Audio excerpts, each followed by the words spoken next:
চাই, কে আসলে চায় নিজেকে বয়সের জায়গাটা দেখাতে, বয়সটাকে আমরা সংখ্যা হিসেবেই নিতে চাই।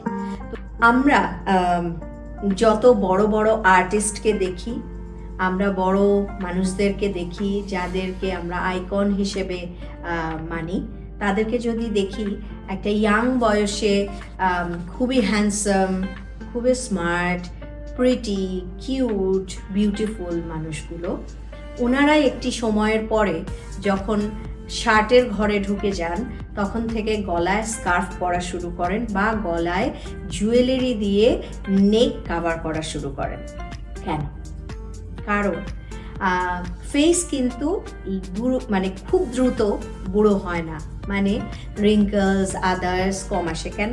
কারণ হচ্ছে আপনি নিজেও যদি আমার ভিডিওসগুলো দেখেন, আমি অনেক বেশি স্কিনের যত্ন কেয়ার এগুলো নিয়ে বলতে থাকি।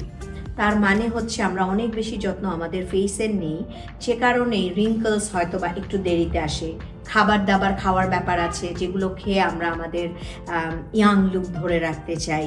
কে আসলে চায় নিজেকে বয়সের জায়গাটা দেখাতে, বয়সটাকে আমরা সংখ্যা হিসেবেই নিতে চাই। তো সেই ক্ষেত্রে আমরা কিন্তু সব সময় ভুলে যাই বা আমরা সব সময় কনসিডার করি যে আমার গলাটাকে ফেসের সাথে চিন্তা করতে। মনে রাখতে হবে আমি ফেসের জন্য যতটুকু যত্ন করছি তার থেকেও বেশি বা ততটুকু পরিমাণ যত্ন আমার গলার জন্য করতে হবে।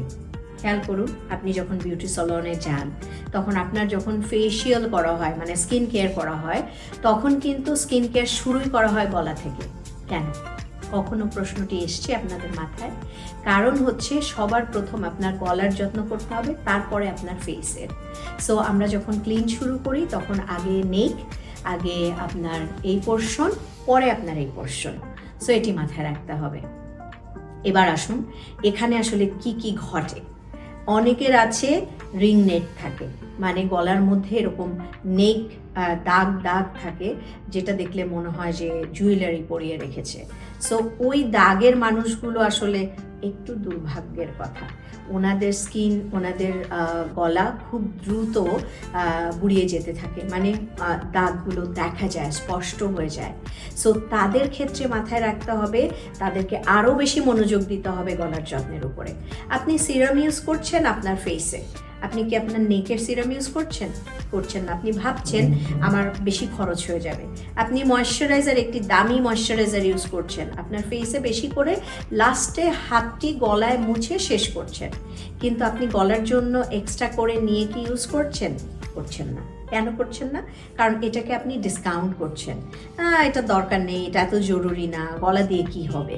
কিন্তু সে কারণেই সময়ের সাথে সাথে যখন আমাদের বয়স আসতে থাকে, বেলা ডুবতে থাকে, তখন আমাদের গলা থেকেই দেখা যায় আমাদের বয়স কতটা হয়েছে।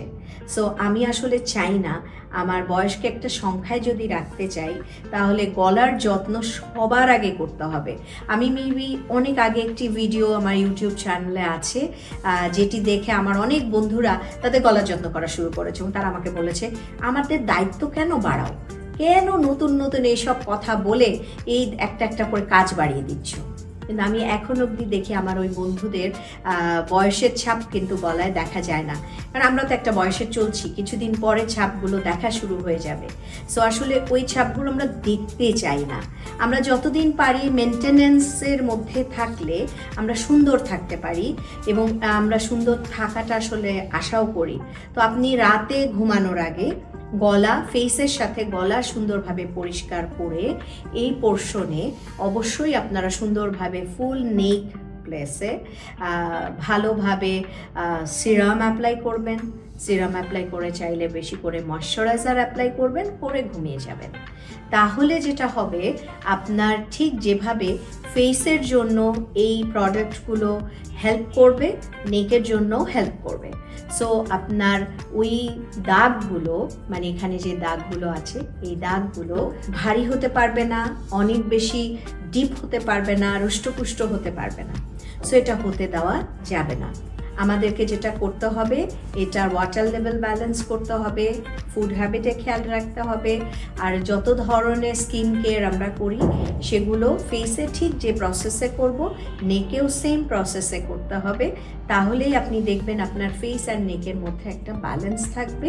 তাহলে খুব তাড়াতাড়ি স্কার্ফ পরে বা জুয়েলারি, এরকম বড় বড় জুয়েলারি পরে নেক বন্ধ করে চলতে হবে না। আমার মনে হয় এই পর্বটি দারুণভাবে আমাদের সবার এজিংকে ঠেকাতে হেল্প করবে। বয়স একটি সংখ্যা হোক মাত্র, এটাই আমাদের কাম্য।